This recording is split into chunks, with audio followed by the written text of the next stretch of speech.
Have you heard the secret?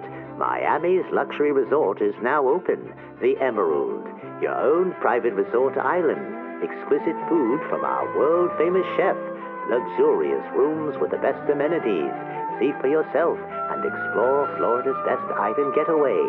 The Emerald, you'll never want to leave. Welcome to Play Horror for Me. I'm Jesse Welch. I'm Callie Welch. I'm Logan Winton. And tonight we will be discussing Children Shouldn't Play with Dead Things.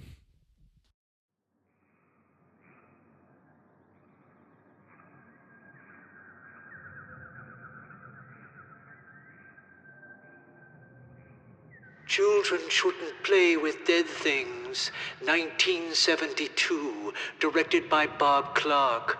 A theater troupe from South Florida, led by the devious Alan, dock on a mysterious island whose inhabitants are 6 feet under, but not for long. When Alan and his gang dig up Orville, they throw him a coming out party. But unfortunately for them, Orville's invited a few friends.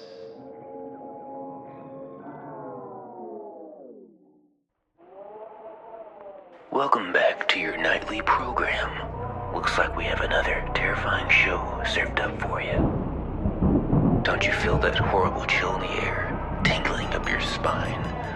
Don't you love it? Caller, are you there? Yeah, I'm here. What do you need on a night like this? Can you play horror for me? You want horror?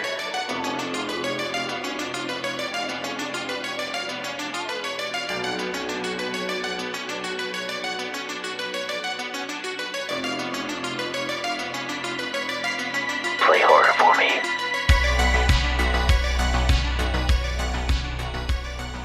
Alright, so Children Shouldn't Play with Dead Things.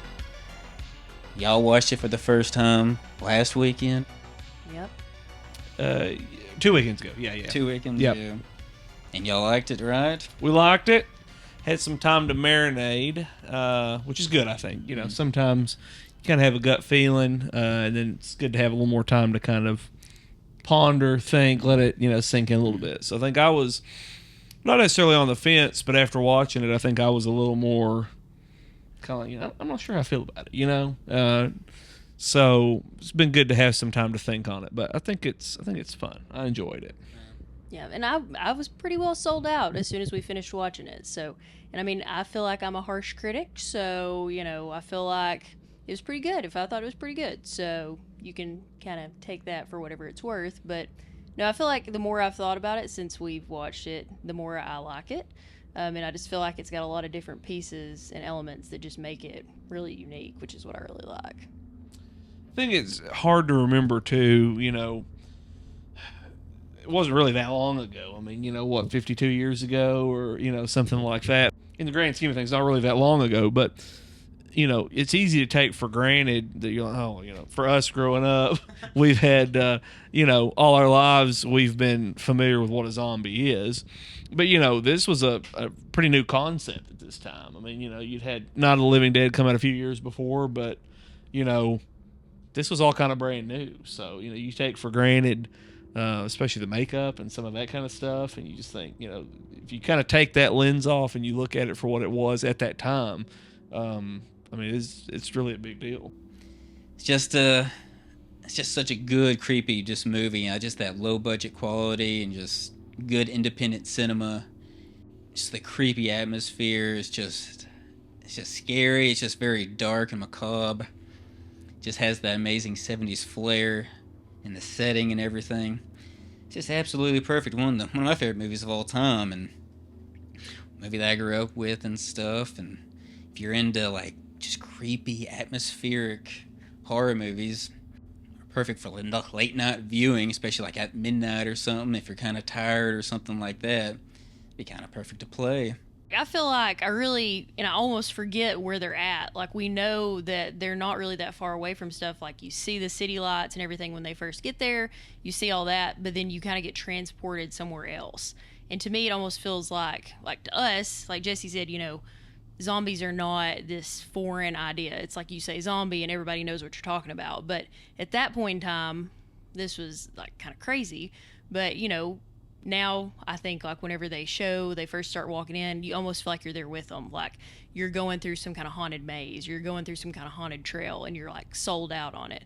And I think, you know, going back to what you said, Logan, like if you're watching it like at midnight or you're watching it on a creepy night or, you know, by yourself or whatever, I think that even enhances that further because you kind of almost feel like you're there with them and you're like taking part in what they're doing. And I think that makes it extra creepy. You know, I was just thinking, you know, about the city lights and kind of how you book in the movie with seeing the city there. And so I think that's important because you do kind of get that sense of, you know, all these, you know, deep forces are, you know, at play just outside your line of sight, just beyond, you know, the realm of your consciousness. So it's like, you know, there's always going to be stuff out there in the darkness, you know. So here it's like, oh, we're in this island off, you know, outside Miami, but you can see the city lights, you know, we're just here on this boat, and then, you know, we've got all this stuff, we're going to be summoning the dead, you know. So it's just kind of but I think it's a good thing to think about, you know, in life. There's always stuff, things look okay, people look okay, situations look okay, but then there's always stuff kind of lurking out there. So I think they do a good job of, you know, this whole thing just kind of capturing the way that life has some of those qualities in it. And but it's a good point, you know, talking about how you do just kind of feel like you're there with them. And of course, you know, we love doing the haunted mazes and all that kind of stuff at Halloween time, and so it does just kind of feel like an adventure, you know, that we would go on. And you know, you're walking through the woods and walking through one of these graveyards, and you know, so they do a good job of setting the whole thing up. And I mean, Alan just does such a fantastic job. I love how over the top it is, especially, you know, in the beginning when they're on the sailboat and he's hitting on her. You know, it's like this whole deal, and it's just, you know, it's not unbelievable at all, but it's just, I don't know, kind of a heightened sense of what's going on.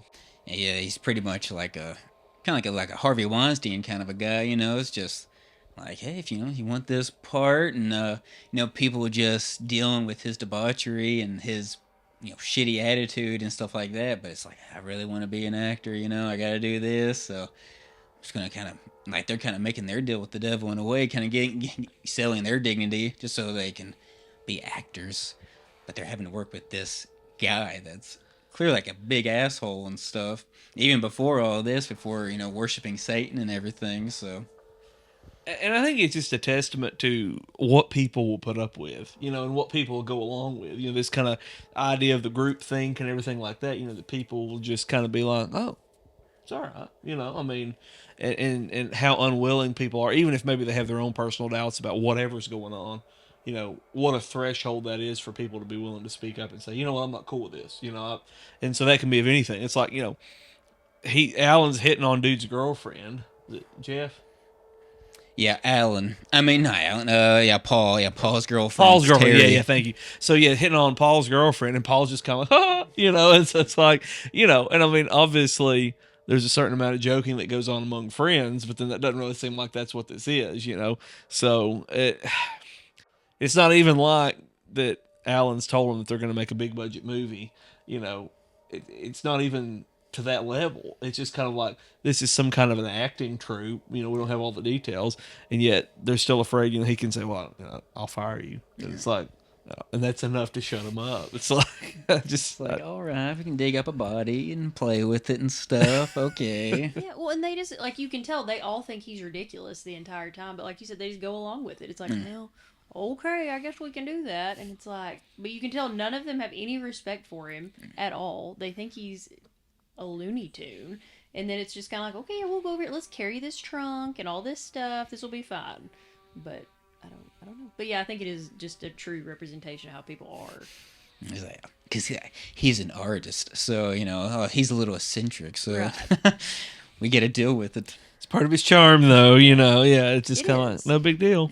That's why he draws you in from the beginning. Yeah, it does have that nice, that Halloween attraction feel to it. Just because, like, the set, you know, you can tell it's kind of homemade, but it looks really good. Mm-hmm.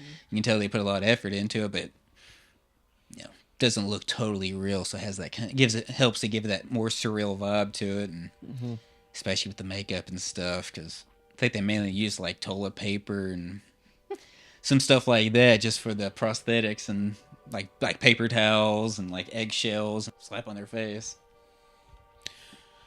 No, and I think had read somewhere, or maybe I dreamed up, but that, a lot of these, the headstones when they're walking through the cemetery were just made out of styrofoam, and it's like, man, you look at that and you're like, they look good, they don't look 100% real, but they look good, it's like, that's a good thing, good thing to point out too, that kind of surreal quality, that it's just kind of a little off, and that's part of the charm. But then it doesn't look bad at all. Because what did they spend, Logue? It's like, $7,000. Okay, I was thinking it was nothing. And I mean, obviously that's chunk of change 50 years ago, but still, I mean, I think I checked, like, adjusted for inflation, it's like 55,000 or something. So so I mean, you're doing it on film and having to do that kind of stuff. The lighting, way more cumbersome, way huger, and generators and stuff, and a lot of extras. Oh yeah. I mean, you happen to dig up all kinds of people. Like, hey, you want a sandwich? I need you to come over here and we'll slap some makeup on you. And, we'll let you walk around for a couple hours and get eaten by mosquitoes. It'll be fun. Fun setup here at the beginning too, with the prank. So kind of get that initial jump. Kind of build it up, set it up, so you think, oh man, the action's gonna start early, and instead it's just Alan just being a jerk. So like, I don't like, he just doesn't take anything serious. Like, even like the Satan stuff, like No. he doesn't even believe in that. Like, I guess he just thinks he's above it all or something. So it's like, I don't even believe in Satan. So like, when he starts mocking him and mocking the dead and making fun of dead, especially poor Orville, and treating him like crap, and comes back to bite him in the ass. So, well, you have to think, okay, let me immerse myself in the story. What did he tell them? It's like, how did you drag all these people out here? So either it's a weekend night, or it's a night when in theory they've got class or work the next day. You've drugged them out here on somebody's sailboat to come to this island to perform this mock ritual. So it's like, but then what did he tell them? Well, hey, I need you to come carry this chest out here, and if you behave really well, I'm going to cast you in this next thing I'm going to do. I don't know. It's just like, I think that's part of the fun of it too. You kind of feel like you're lost on the island with them, because it's like, what's the purpose of this? I think you keep expecting Alan to kind of have some sort of big revelation, like, well, this is why I brought you here tonight. When in reality, it's just kind of like he's just kind of messing around. It's just like, well, I'll just a casual evening. No big deal. and also. then, Oh, go ahead. no, you going? No, I was just gonna say, I kind of forget, talking about him setting up the prank, and what a good storyteller he is, so it's, a big part of it you have to imagine too is just his ability to kind of be, a sleazy salesman and just be like, well, oh, we're gonna go out here and go on this adventure, and there are these murderers and all these other people that have been buried out here, and so we're gonna go out here, and it's like, who knows what any of them had been told before they get out here, and none of them seem all that confused, just kind of along for the ride. He's like, well, it's the 70s, We just got through, Charles Manson, and a bunch of people are worshiping the devil. So I guess we can, kind of dabble in that also. Let's see what goes on. So Yeah, just a testament to, I think, the fact that people are always searching for somebody to tell them what they need to do or to lead them in some sort of direction. So, of course, that can be a very deep statement or a very shallow statement, whether that's, spiritually or just somebody to say, hey, do you want to come over here and, go play around the graveyard tonight? But, people just seem to, so many people want to be a follower. So then when somebody comes along who wants to be a leader, then people just kind of fall in with them, even if it's not a good idea. like, he's a good salesman. Like you buy this island's like this creepy place. He's like, oh, it's like, it's like they buried like, rapists and murderers and devil worshippers here. And then he starts talking about like the caretakers, like one's in the asylum. He killed his wife and he killed his kid, and now he's like a babbling idiot. Talks about the other caretaker. He's like, oh, like he hanged himself in this very room. And it's just like, really, come on, like all this stuff happened on this island. You kind of believe it? It's like, I don't know. The movie's creepy enough. The music's creepy enough. It's like, feels like it's true.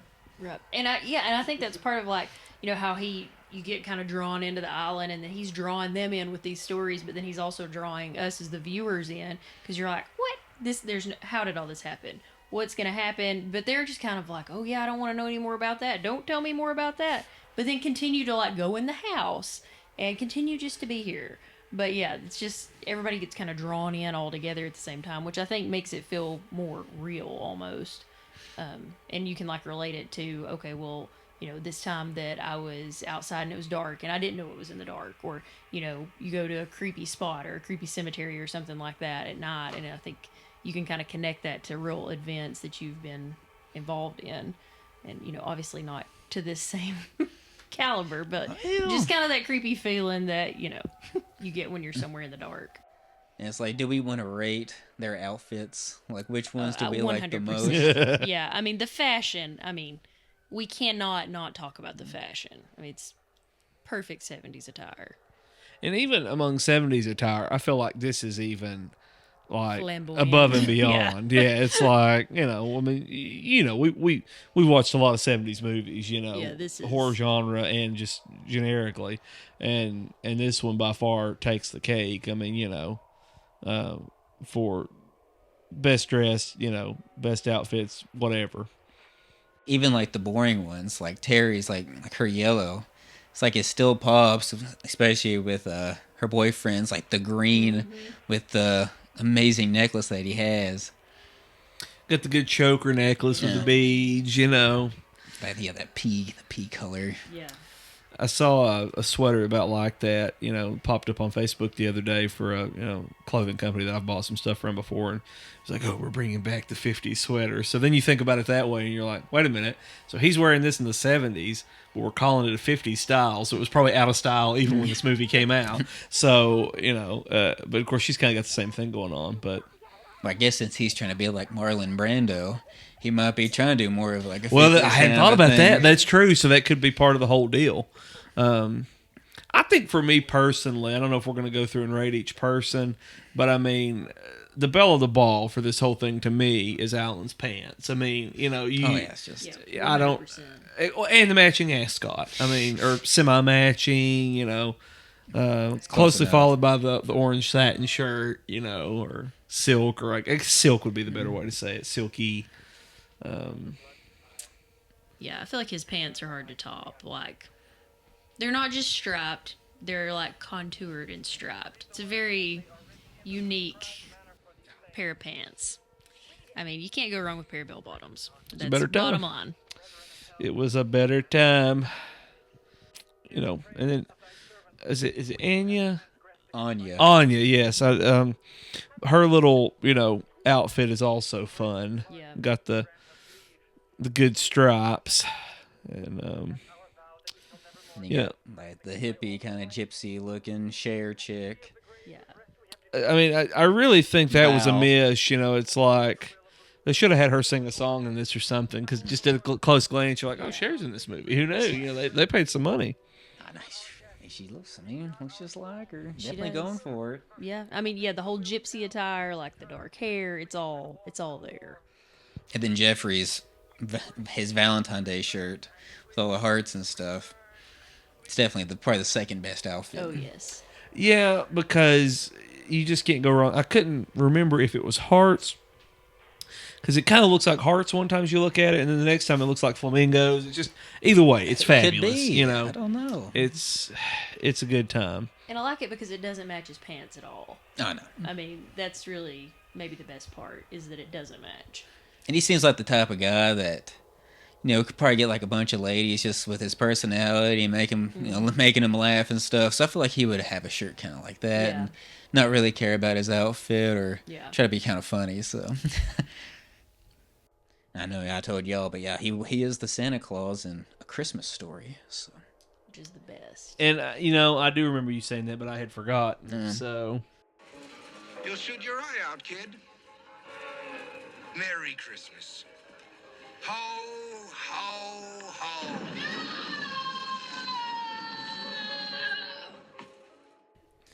Of course, he's kind of the comic relief in this one or whatever, but I think he's got such a fun character.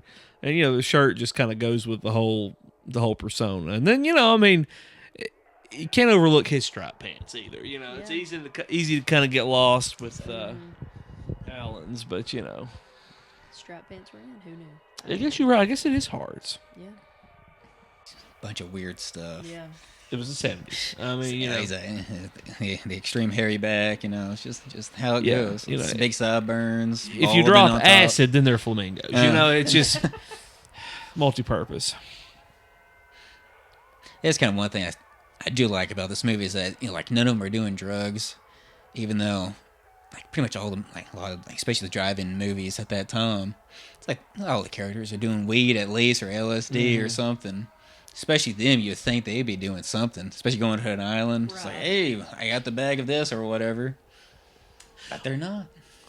Well, I think, you know, especially when, you know, you had said, well, hey, let's watch this, you know, so you're thinking, okay, early 70s horror, you know, you already kind of get a picture in your head of what this is going to be. So, yeah, automatically you think, well, there's at least going to be some drugs involved, and somebody's going to be sneaking off to have sex somewhere, you know, so automatically those are the two things you're thinking, just because, okay, that's kind of what, you know, you would associate with this kind of thing. And then instead, like, really the only even remote out of the way thing is the fact that we're doing kind of this mock satanic ritual.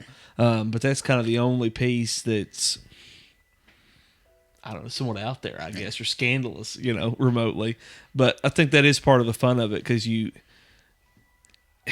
it's this cult classic, and it's, you know, it's got all these fun pieces, but then it's also kind of clean all at the same time. And I think that's, I don't know, it's kind of part of the fun of it, I think. Well, I mean, yeah, that and the, you know, the hint at the necrophilia that Alan does with Orville. Hey, just hinted at. It's just hinted. Hinted. It was all for the show. It's all for the show. They were just friends. You know, it was just their honeymoon. You know, they just had their wedding. They went to the honeymoon suite, and lying in bed together. And it's like, man, that's just so out there. It's just, it's like you just don't really see. Because like it's just this movie doesn't feel like I don't want to take a shower after I watch it. Like I feel happy after I see it, but the characters are they're doing such despicable, evil things. Yeah. Especially like Jeffrey. Like Jeffrey seems like a cool dude, but he's going along with Alan, like carrying the body and stuff, and it's like, officiating the wedding. Yeah. Yes. You want me to do this, boss? Oh, okay. Yeah. No, that's a fair point. You know, because it is. That's a good way to put it. Because to say that there's nothing really all that bad in it is not. That's probably a bit of a stretch. Because it's like obviously there's some strange things going on here, but then you don't really feel like it's necessary. Yeah. Just barely, just a little blood. You know, like no open wounds or anything. At least not right in your face. But I mean, it's rated PG, so it's for the kids. It's a kids movie. That's right. Kids film. But no, it is interesting that perception is everything, and so you perceive this as okay, well, because it doesn't have these 3 or 4 things that I put in my mind, it's not that bad. But then if you were to walk up to me and ask me, I mean, would you say that devil worship is bad? Well, yeah, I would. So would you say that people having sex with dead bodies is bad? Well, yeah, I would. So it's then when you put it in that light, it's kind of like, wait a minute. Maybe this is a little darker than I gave it credit for, but that's to its credit. Yeah, but like they really in because like they got like the clothing and then the fun character, especially Jeffrey, and then like a lot of like the funny lines, like who's your travel agent, like Count Dracula, Right. like a bunch of like funny little stuff like that, and some awkward lines too. And it doesn't have this foreboding tone. It kind of does with the music, but it's not just depressing. It's kind of, it's almost like the whole thing is comic relief. And whenever we watched it, I thought of the gravedigger scene in Hamlet. And I feel like that's a weird connection. There are graves, but like, because that's kind of the comedic relief in that. And so it's almost like this whole thing is like, oh yeah, we're at this graveyard. We're digging things up. We're doing this. It's fine. These people are dead. It doesn't really matter what we do to them. Their bones are here. Their bodies are here. Whatever. Who cares? So we're just going to throw them out. We're going to do whatever we need to. But I think that it's almost feels like that because the whole thing is like comedic relief almost. Like, they're doing terrible things, but you're still like, man, I really like this movie. This is a good movie. But it's hard to kind of separate yourself and think, no, they're doing, like, this is not good stuff that they're doing. Like, this is bad. It's like if, like one of your friends is like, hey, like, let's go to the, like, hey, like we're going to dig up a dead body. You'd be like, I'm never going to talk to that person again. Yeah. I'm going to tell everybody, like, hey, don't hang around that person. Yeah. And like, that's like they didn't know that going into this, but once it starts, it's like, I'm going to just like sit on the boat and you guys do your thing. I'm just going to hang out. Yeah, it's like, I feel like it takes them all a long time to be like, we need to get out of here. Like, I would have been early on, maybe we should go. This is not for me. You can stay, but I'm not going to. I mean, like, even like when the zombies start attacking, there's like a funny part when like they're busting through the door and then Jeffrey goes, it's like someone goes like, oh, like they're trying to kill us. He's like, no, just wait a minute. Like, we don't know that. Yeah. I love that line. Like, No. he just seems so genuine. It's like, hey, we don't know if they're trying to kill us or not. We don't know what their intentions are, okay? They're angry at us, but it's okay. It's all right. Come on. We got Orville with us. It's fine. Oh, poor Orville. Orville's definitely the hero of this movie. It's an amazing character. Doesn't say anything, just stands there. But you feel sorry for him and stuff. Like, he's really put through the ringer. Because no telling what happens to him in that bedroom that we don't see. So He's just out here resting in peace. The next thing you know, you get dug up and taken in the house and married off, and all the things. just like, what the hell? Also enjoy this idea that when he's pulling off the prank, oh, we can bury you alive in the casket. You last for a couple hours in there. It's like, I don't know that that's how it works. Maybe so. I mean, I've not been personally exposed, but you know how it is. In the movies, anything can happen, but it's part of the fun. I do like these two guys, though, that are involved in the prank. Like, I feel like they are fabulous. They do a really good job. Yeah, Roy and Emerson.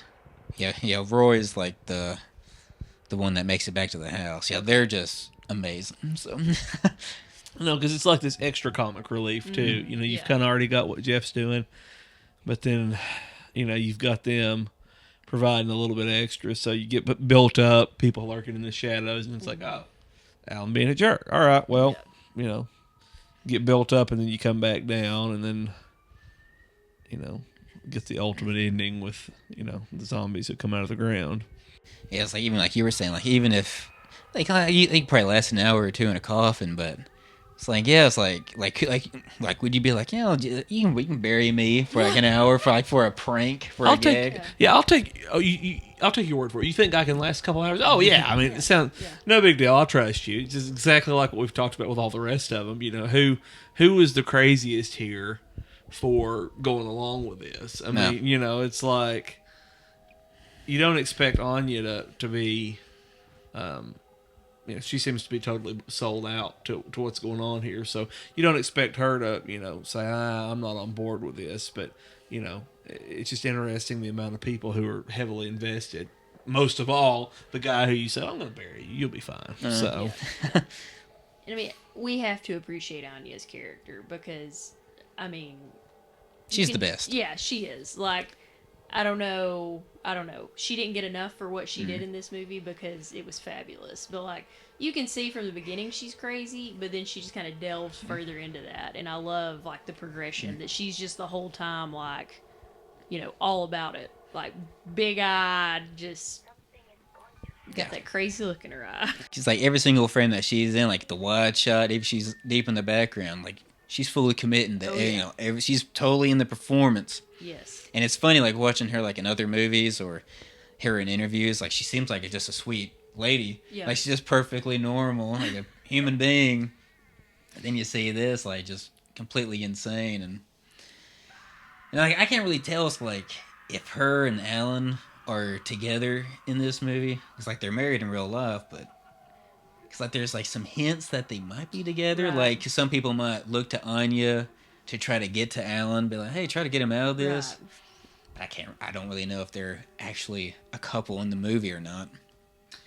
No, I was thinking about that because you kind of have trouble separating the fact that they were married versus whatever kind of relationship they have in the movie. So it's like I think I automatically assume they're together, but then you don't really know that. So it's just kind of like, but then, it's part of the fun. And really with any of them, I mean, you kind of have these loose relationships. I mean, you obviously, I guess Paul and his lady probably have the most concrete ties, but then it's like, are Jeff and Cher together? I don't know. I mean, you kind of think they are, but it kind of seems like three couples that are out here on this adventure, but then, that's open for interpretation. Four couples with Yeah. with Emerson and Roy. Yes. Well, that's Yeah. true. Yeah, I can't leave them out. So yeah, you got four couples on this adventure, and then you've got, the caretaker of the cemetery who, you just see him in a couple scenes there, but he's fun. He's actually like a 30-year-old guy with his hair Yep. his hair dyed gray because they couldn't get an old person to be in the movie. So Yeah, I mean, hey, $7,000 only goes so far, But yeah, I mean, I guess it would make sense that they're kind of together in the movie because she's so crazy, especially at the beginning. Mm-hmm. It's like, well, you'd have to be insane to be going out with a guy like that. Right. So that's probably the only type of guy, only women that he can get. Just women that's willing to go along and do all the crazy stuff. So. And then, you begin to scratch your head and you kind of take yourself down this pathway. And so you say, okay, if they were together in the film, then was some of this her idea? Because he's kind of so half-hearted about all this stuff. It's kind of like he's just out here doing it for the fun of it. But then, she's getting down laying in the coffin and, just like totally sold out. So then you think, okay, did she say, I think it would be really interesting to see if we could raise the dead. And so then, because of his personality, I was like, okay, let's see if we can, Yeah. So then, I don't know. It's kind of fun to think about some of those pathways, if you let yourself go down them and see maybe, where some of the stuff came from.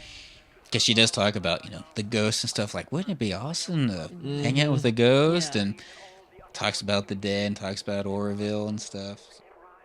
Yeah, she probably fully believes in all this stuff. It really seems like it. Yeah. She seems to be the only one that really has any conviction about it. Even Alan just going, it's more for the laugh. And just the show. He dresses up big to kind of like peacocking. Yeah. Yeah. Yeah. No, it is interesting. I think we may have talked about this right after we watched it, but, going back to what we've talked about with kind of this, leadership and people just being sheep and following, it's like you mentioned, some of the cults of the late 60s, early 70s, and this idea of people just kind of blindly following some sort of a leader. But, you see some of the same kind of theatrics, in some of those cult leaders, with Manson or, Jim Jones or people like that, who get people stirred up because people fall for the big theatrical displays and then, go along with anything, until a lot of times it's too late, And obviously it was too late for all of them in this one, just like it was for, so many of the people who followed Manson or, basically everybody who followed, Jim Jones.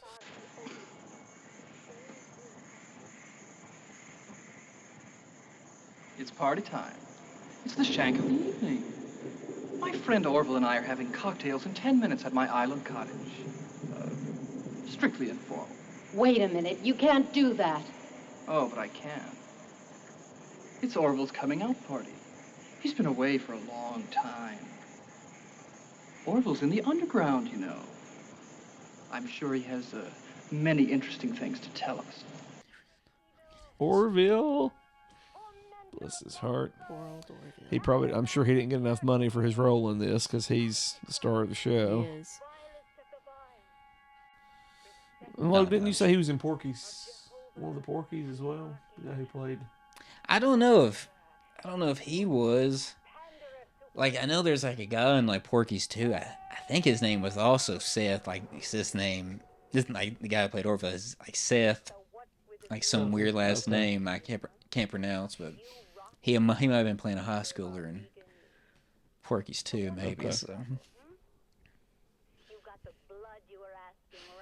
Because this is from the director. We talked about from the director of Porky's, Porky's 1, Porky's 2, Christmas Story, and like there's like a kids movie that we watched in middle school with like Haley Joel Osment, like something like The Red Baron or something, which is really fun. But I don't remember that. he directed Baby Geniuses like the Super Baby movies. And, Rhinestone, starring Sylvester Stallone and Dolly Parton. What? They got both of them singing in it together. That's fun. Doing duets. Okay. And folks, that'll be on the podcast next week. No, didn't know that was a thing. That sounds No, fun. that's Yeah, it was one of those like huge box office bomb, and everybody was made fun of. Like he was nominated for like a bunch of Razzies, and Yeah. Stallone was nominated for Razzies. That's fabulous. Because he's not doing a country singing, but like it's kind of country, but it's kind of like I don't know what he's doing. It's just Stallone singing, so it's weird. But Hard Yeah, to say no imagine. more. Yeah, that's all you need to know. But yeah, just Bob Clark. He's just one of the best directors. Just because he just did every genre and just kind of did everything. Did a bunch of horror movies and like Black Christmas, and did a Death Dream, which was written by Alan Ormsby and has a bunch of the same cast and stuff. Like they make little cameos, a lot of them. And then Jeff and Alan went on to direct Deranged, which was kind of about Ed Gein. So they filmed that up in Canada, and has a bunch of the same cast. A lot of different pieces and all that kind of stuff. But it is interesting for you to talk about, the same director doing this movie, then doing Christmas Story. It's kind of being involved in a bunch of different things. When I was reading a little bit about history, and some of the stuff on this movie, according to something I read somewhere, they said that supposedly, and you may have heard this or may not even be true, that he was wanting to do a remake of this movie about the time he got killed or something or died. Yeah. Is that right? Yeah, I think they were. Everyone's talking about it, I guess. Yeah, it's like because he was working on a remake of this and a remake of like Porky's with like Howard Stern and maybe another remake. But yeah, I think it was going to be like more of a comedy and kind of delve into more of the past of the island and stuff. Okay.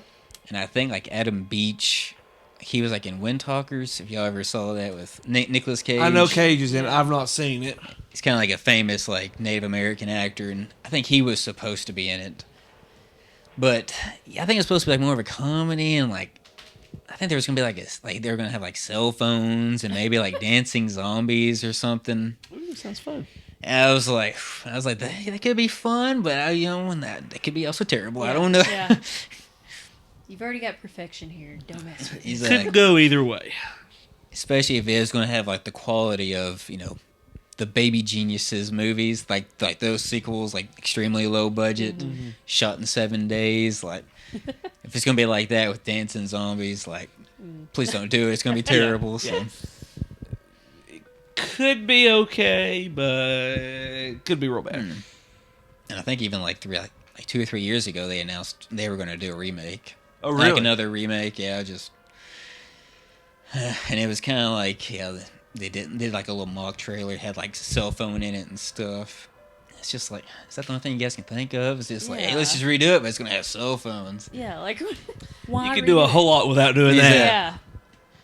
It's like there's a lot you can kind of mine here, because like they talk about the island and stuff. He talks about it's like the cemetery's made up of murderers, rapists, and all these evil people and stuff. And maybe something maybe that could just be half true or whatever, because he might be lying about it, but just go with that. And it's like, well, why would they put them on this island? He talked about, it used to be a resort island. Oh, what happened at the resort? And so, because something clearly, there's evil here, so something probably evil happened there at the resort also. So there's plenty of stuff you could do Without cell phones and dancing zombies. Exactly. So no, it's like we've talked about on many other occasions. It does seem like that's the trend. We just remake something that was a classic rather than trying to come up with anything new.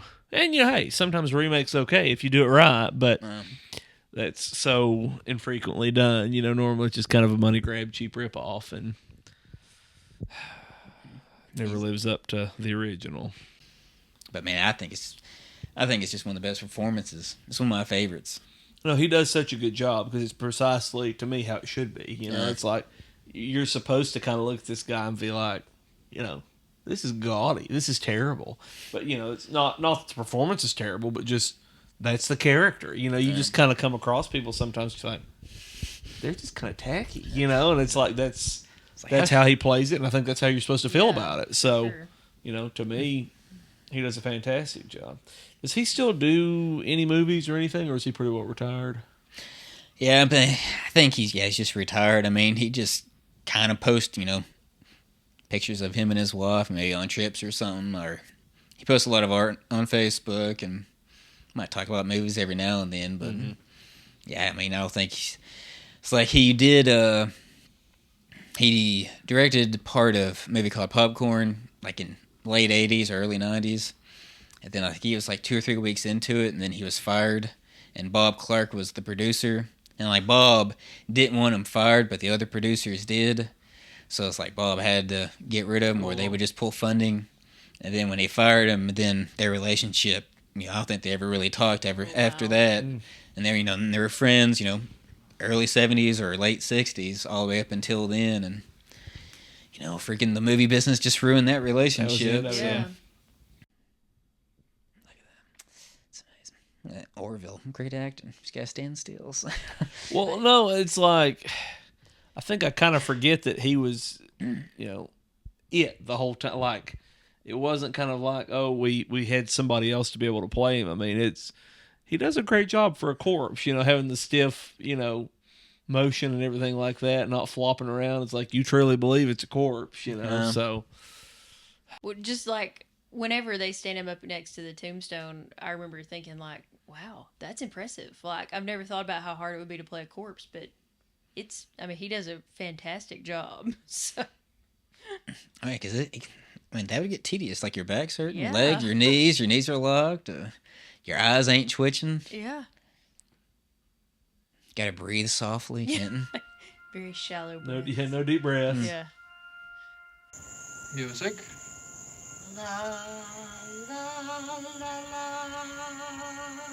Begin.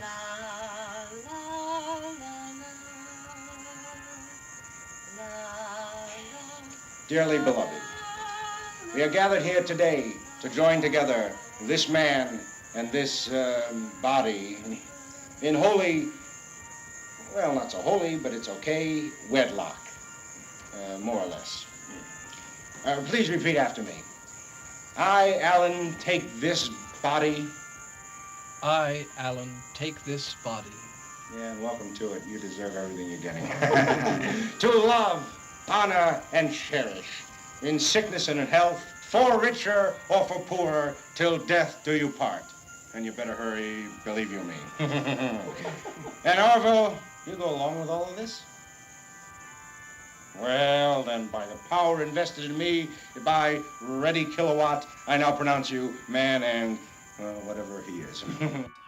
I do feel like it's just such a strange turn that like suddenly we're getting married and then we're going on our honeymoon and it's like, wait, hold on. Things were already strange and now things have gotten stranger. Yeah. So Yeah. And had he already thought about that? Was that already part of the plan? Or at this point, are we just kind of making it up as we go? And because she makes a joke about not, carrying him over the threshold, then it's kind of like, oh, yeah, we're not even married yet. Yeah. Oh, let me go grab this curtain. And then, he just kind of goes from there. I mean, he definitely seems to have, like, I don't know, maybe some some tendencies, some hidden thoughts, because he definitely kind of seemed to have planned this. Like maybe he's got some like a life that he doesn't want to talk about, like a secret side. yeah. Like maybe him and Roy and Emerson, maybe they're closer than what we know. Like maybe that's why he's willing to go in the grave for him. Mm-hmm.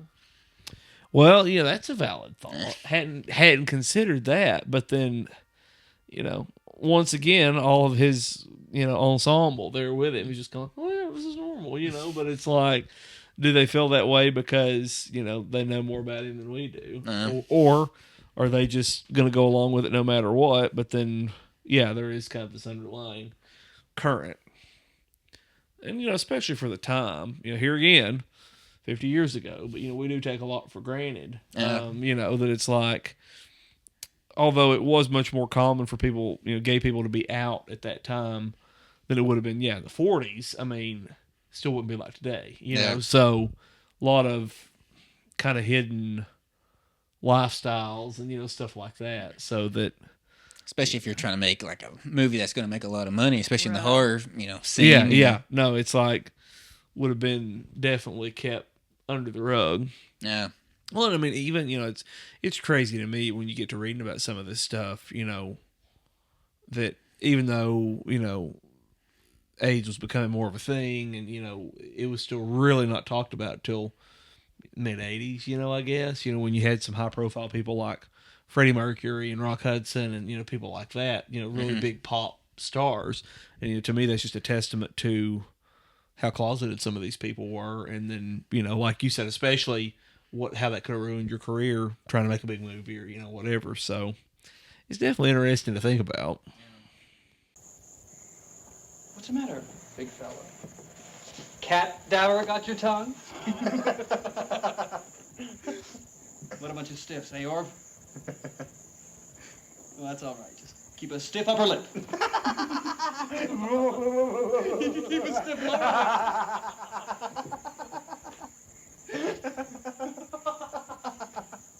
Orville's my straight man.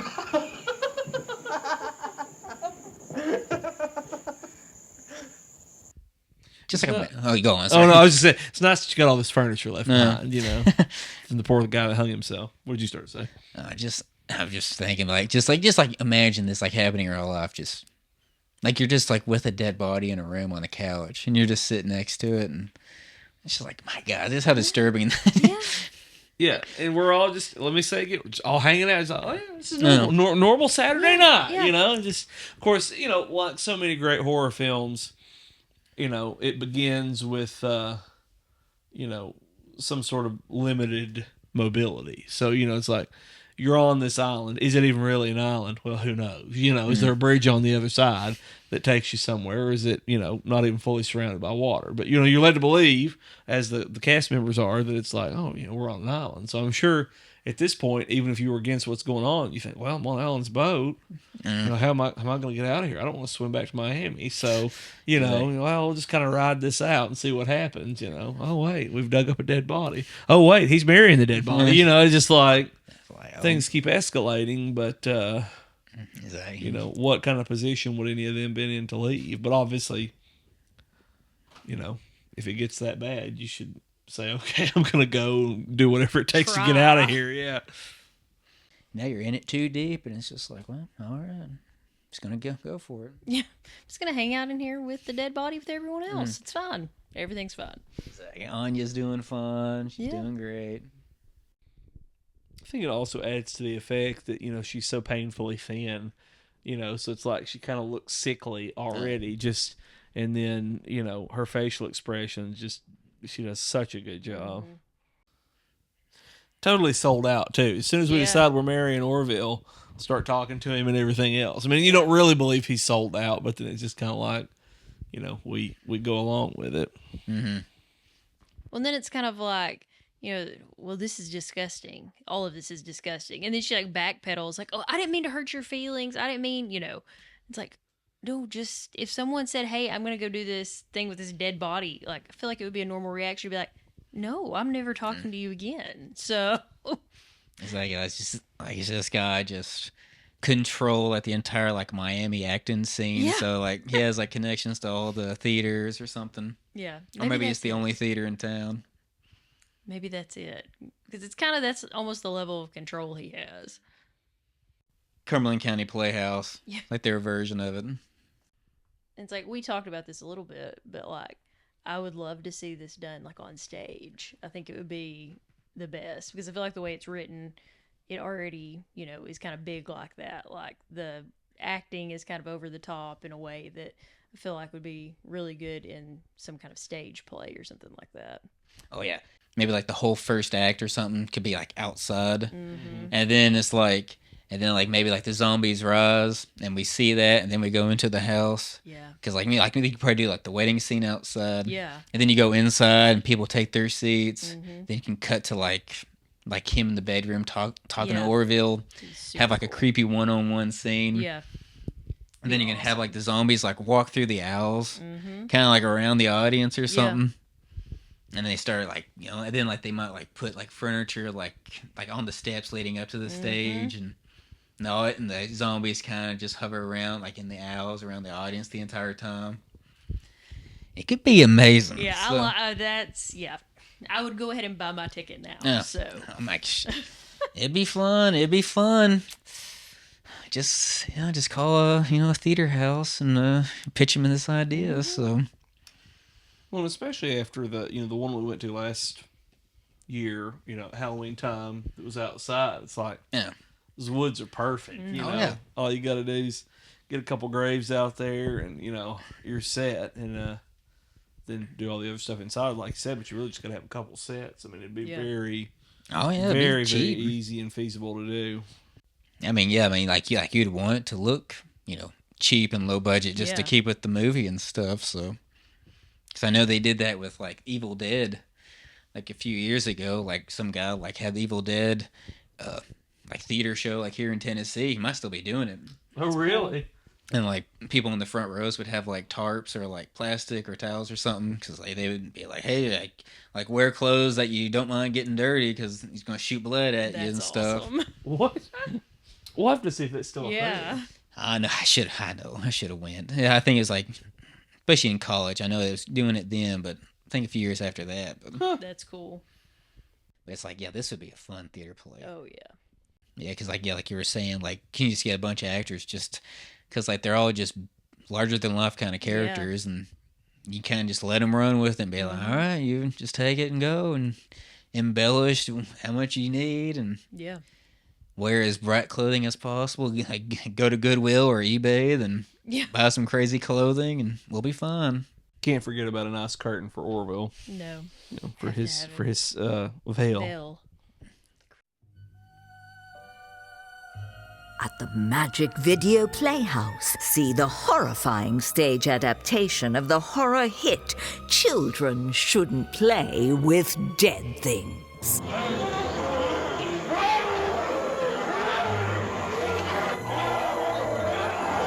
They're trying to get through the doors.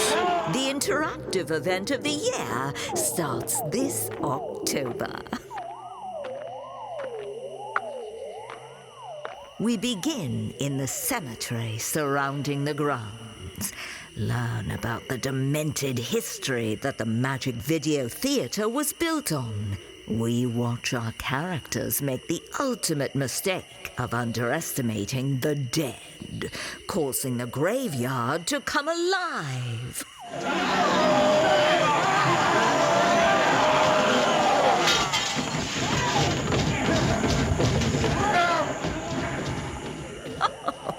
Then you'll have to seek refuge in the theater. Listen, quiet everyone. Take your seat and pray the dead don't come for you. Oh no! They busted through! They're in the theater! The living dead fill the aisles, and now you're trapped, surrounded by horror beyond your imagination. Only Uncle Alan can save you. Will he cast the dead to their graves in time? God help us! Or will you join the living dead? Children shouldn't play with dead things.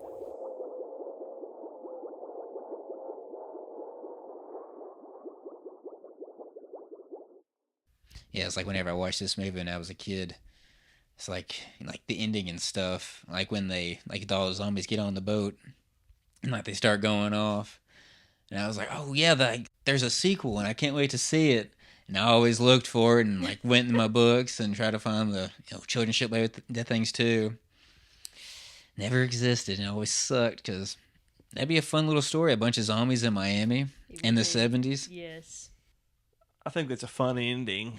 But yeah, you kind of do need to see more. Mm-hmm. So it's like, why didn't that happen? And then, if you could, I don't know, I feel like you could do so much with it, and it would have been fun. It still could be fun, but then kind of like whichever Friday the 13th it was. You know, Jason goes to New York, but instead like, Orville "We're goes here to in Miami. Miami." Yeah.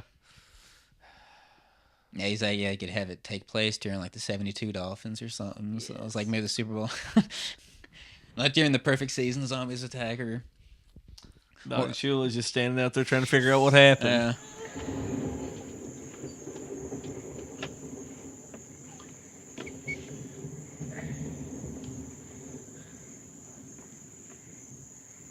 You've gone too far this time. I don't give a damn what you think. Get out. Is that a waterbed? Oh, I don't know. It was like shimmering. I don't know why. Yeah, it it's was... shimmering strangely. It's just the mildew. Yeah, that's probably actually. You've gone too far this time, even though I carried the body in here for you. Well, I enjoy Alan never has to carry the body. He's just kind of like, here, get this, carry him. Well, he never has to do anything. No. It's back to, and I know we keep talking about it, but we're back to just kind of this unquestioning loyalty everybody has to him. I mean, even at the end, Anya's running up the stairs after him, and he turns and pushes her to the zombies, save himself so he can get up and lock himself in the bedroom. And then they just look at him like, man, like you really are like a mean son of a bitch. Like just like the look they give him, it's like how can you sink even lower than what you've done? Yep. But here we are. So, you're gonna get yours here in a minute. Talking about Anya getting hysterical, it's like all of you people should be hysterical at this point. So let's not act like she's the crazy one, okay? Yeah, that is a funny part when he comes down. He's like, "Hey, is she doing better?" And she's just like that, like glazed look in her eye. She's like, "Well, and like she's not going hysterical again." Yeah.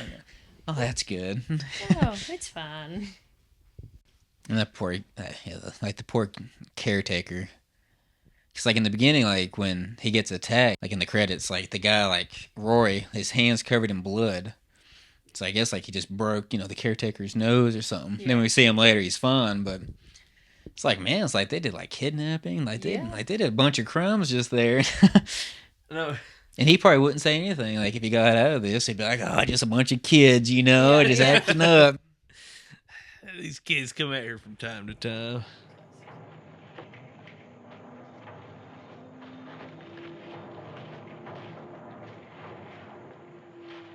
What are you going to do with it? Just cover it with some dirt. Oh, look at that ring. Isn't it fantastic? Oh, they buried him without a right guard.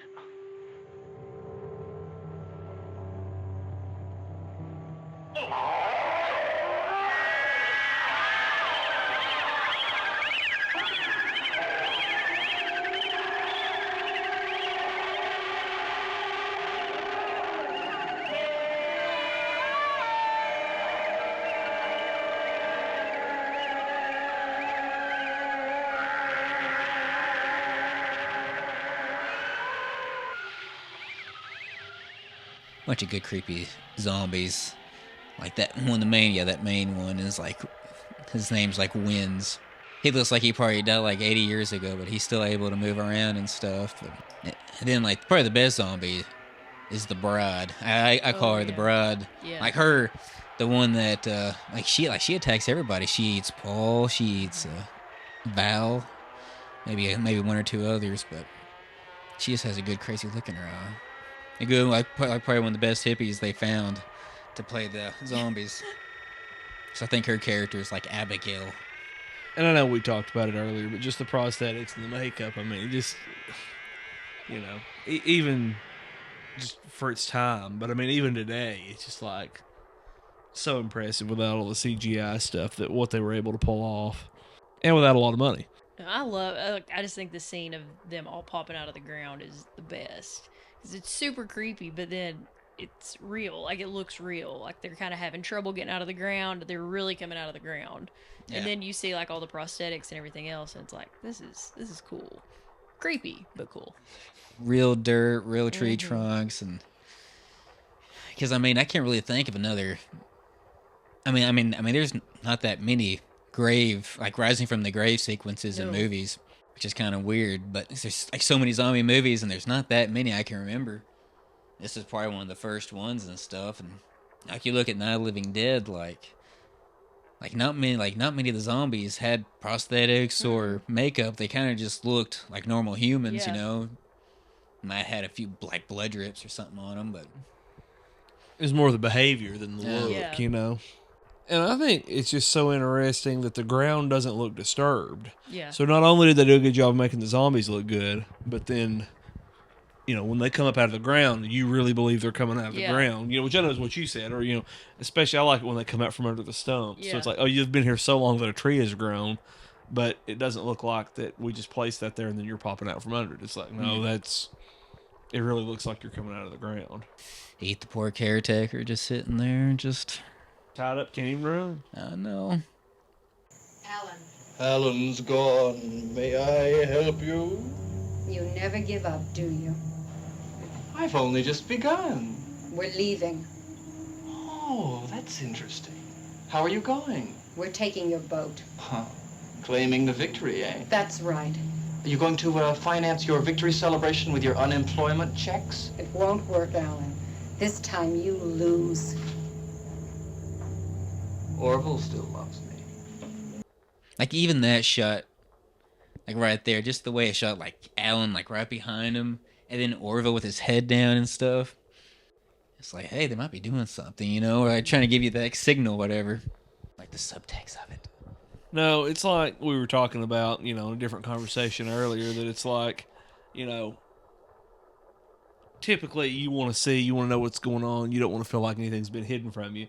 But in that instance, it's kind of part of what makes it interesting is that you don't know what happened. You know, you just got Alan being a creep, but beyond that, you don't really know what goes on, and it's probably better that way. But then you do kind of get to be like, what really went on here? You know, how dark does this movie get? You know, like this movie is like a lot of people just, you know, they kind of just look down on it. You know, they talk about, you know, the characters are annoying and talk about the low budget, and they talk about how it's very boring and it's just, you know, very, very talky and stuff, and nothing really happens till the final like 30 minutes.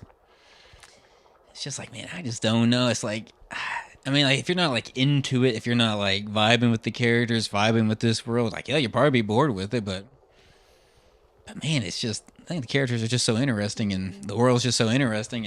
I mean, I don't see it. I mean, I've never gotten bored with this movie, especially even when I started watching it when I was like, you know, 6, 7 years old. Like I was never bored. I was always captivated. No, and to me, it's like because it has so much. It does have a lot of dialogue, but I like the dialogue because it lets you like get to know the characters better. So it's like, yeah, I guess if you're not, like you said, vibing with the characters, then maybe so. But I think it's fun because you actually get to know them more and kind of draw your own opinions about them instead of it just being nonstop action the whole time. Cause yeah, you want to get to know them, you want to get to hear them, and kind of live in that time, and kind of live in that era a little bit, and you know, because Night of the Living Dead, you know, kind of just throws you into it instantly, Right. so, which is great, but these characters and this, I just love the early 70s, so it's not just kind of spending some time with some weird characters from that era. So. little time capsule. Yeah. Well, and I think it's just, granted, I mean, I don't know. I guess I could see why some people would say stuff like that because it, you know, it does seem like you're building for a long time. But to me, this is just very.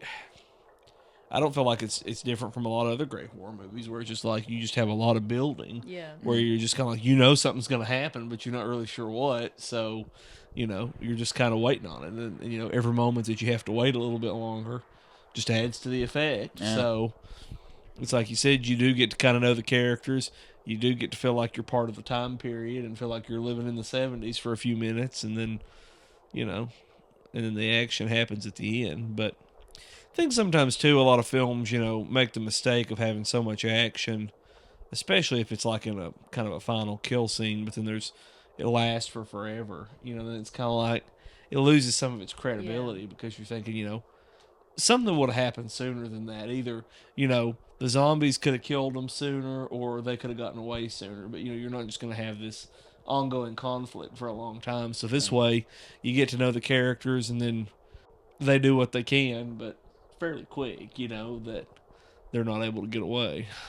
And it kind of makes it more threatening, especially the second time they attack. Like, you know, he reads out of the book, he sends them away, and it's like, all right, we're in the clear. And then they come back and they, take Val and poor Right. Jeffrey, and he gets back to the house, locks the door, and then they just bust through. Yep. And it just seems like nothing is going to stop them. It's like, okay, like they're finally done playing, and they're going to kill you because you've done this to them and made Right. fun of them. It's like there's no stopping death. We're here to take you. Yeah, out of luck. They're everywhere. What is this? Why are they after us? Man, I don't care why. They're trying to kill us. Oh, wait a minute. Oh, we don't know that. Let's just use our heads. Maybe they just want to frighten us off. What the hell are you talking about? For Christ's sake, man, look at Roy. Why are they after us? Alan got too friendly with Orville, that's why. Let's just use our heads. Let's just use our hands around. Maybe if we dig up another body, maybe Yeah. that might help. Let's do another ritual and see what happens. Yeah, I'm probably stupid, but there's like a part at the beginning where Alan says, like, talking about, like, all right, children, Uncle Alan's going to take you on the 10-cent tour. And then Val says, for which we only get for a quarter. What does that mean? I noticed it when we watched it, and I was like, maybe I just don't understand. But It's like, wouldn't that mean you're getting a better tour? well, that's what. Yeah. So I was confused. See, I took it to mean, and I may be thinking about this wrong, but I took it to mean, because it seems like typically she's a little more critical of him, not in necessarily I'm going to do anything about it way, but just kind of these sarcastic remarks. So I took it to mean, she was just making fun of him. He's doing his, best televangelist kind of vibe, where it's like, oh, well, now, children, come along. I'll take you on the 10-cent tour. Just kind of one of those things that people say, especially at this time. 10-cent tour was a common thing you would say. And she said, would you, only be charged a quarter? So I assume she was just meaning that he was kind of a charlatan and would, it's really only a 10-cent tour, but he'll charge us 25 cents for it. To say, basically, he's breaking it off in us, in whatever. Now, whether or not, so then that makes you wonder, is she just giving him a hard time? Or did he take up money and say, hey, we're going to go out here, and this is a casting call, but I'm going to need you to give me $100 a piece to go out here. I don't know. Oh, but, probably. Yeah. That's how I took it, but I hadn't thought about it the way y'all were talking about either, so I don't know. Well, ours is like more of like a plot hole, but I think Yeah, yours makes more so, sense. yeah. Well, We'll go with that. A line plot hole. Yeah. I don't know, but Especially with her, being the real life ex of him, like she might have just, could have been improv. just improv and it just like Oh yeah, turn a well, bunch of lines like, yeah, this guy right here, he'll only charge you a quarter for it. This is not a big deal. Of course, you still beg the question: then why are you here? Yeah. You know?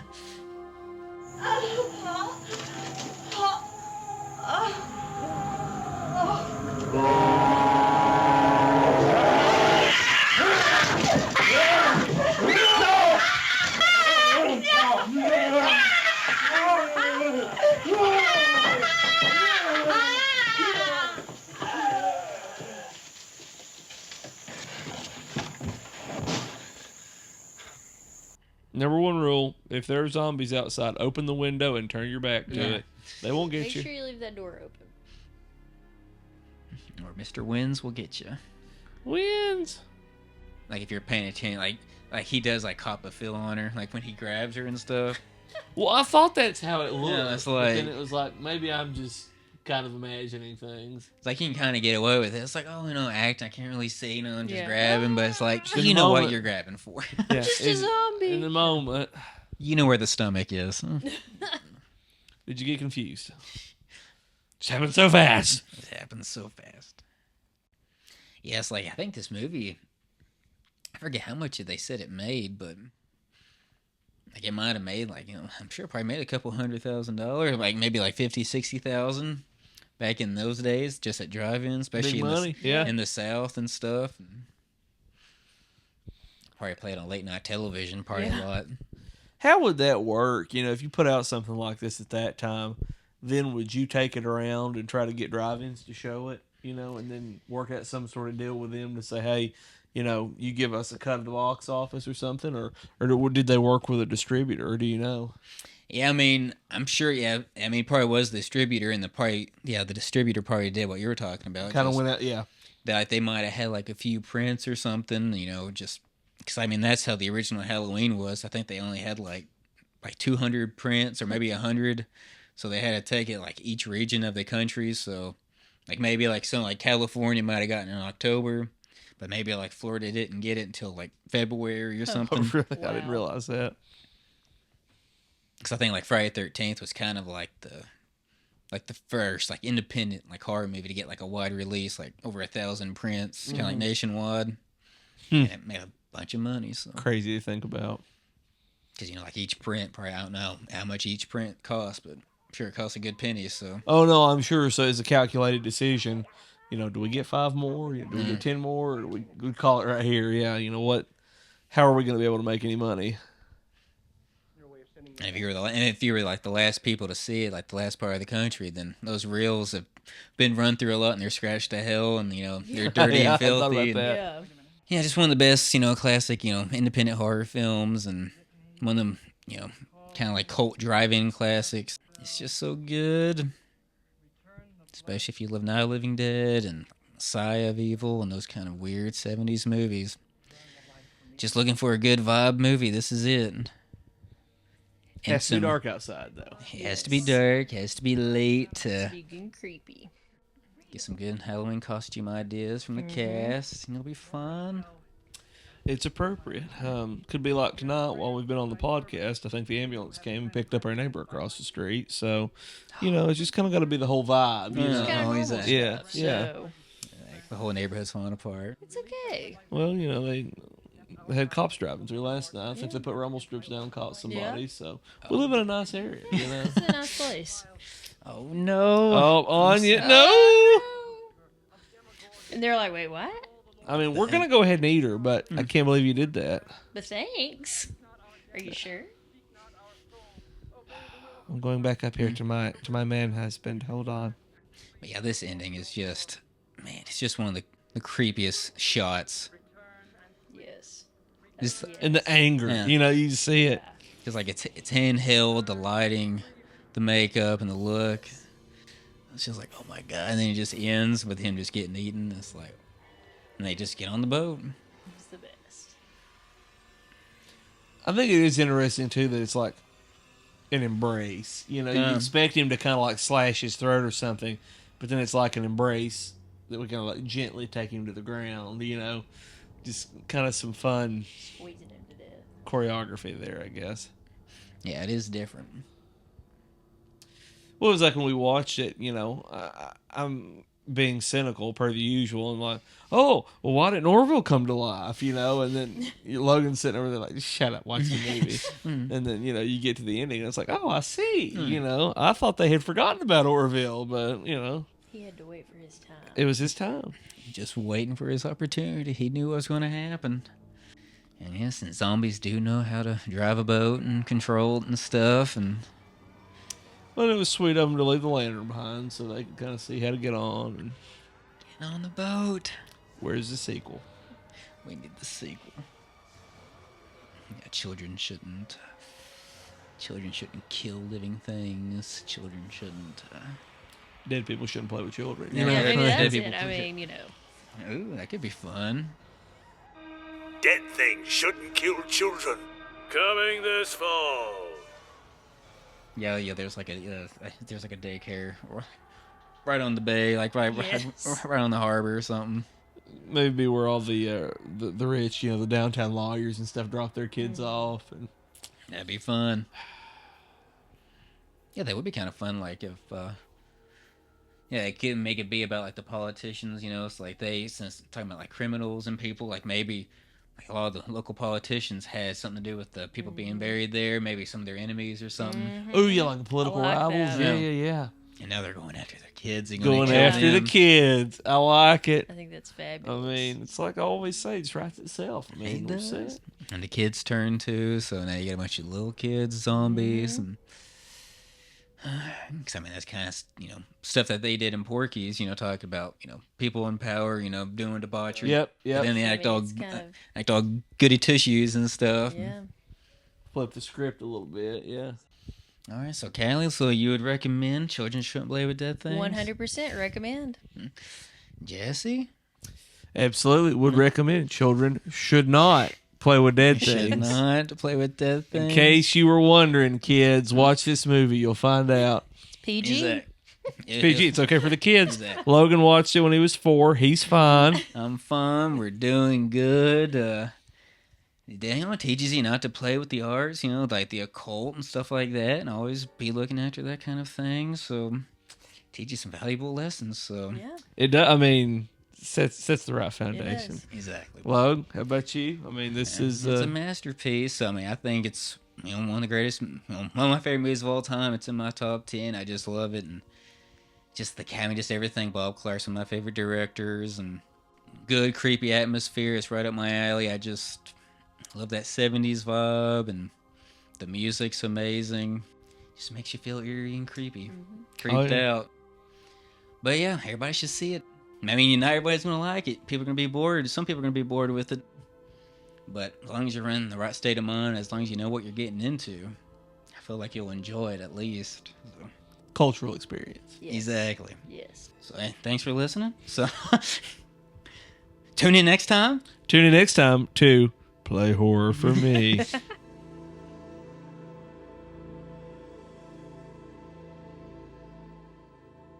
There are, things in the night, waiting for children who stray out of the light. Shh. Be still. Listen. Ladies and gentlemen, the Capitol Theatre is proud to present the most exciting, dramatic, thrilling story to hit the stage this century.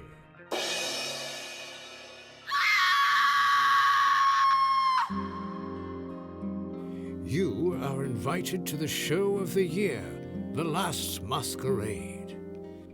Oh man, it's a drag, baby. Melancholy kitsch. Kinda tacky if you ask me. Oh, you don't get it, baby. You have no soul, no heart, no love. Oh man, you know me too well. Oh, bastard!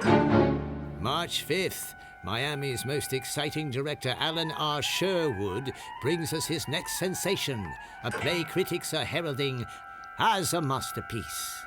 My guests, I'm so happy you could be here today. Now, I need you to dance. Dance! Dance till you die! Alan R. Sherwood's The Last Masquerade. Yeah, man, come see it here in my home. The Capitol Theatre starting March 5th.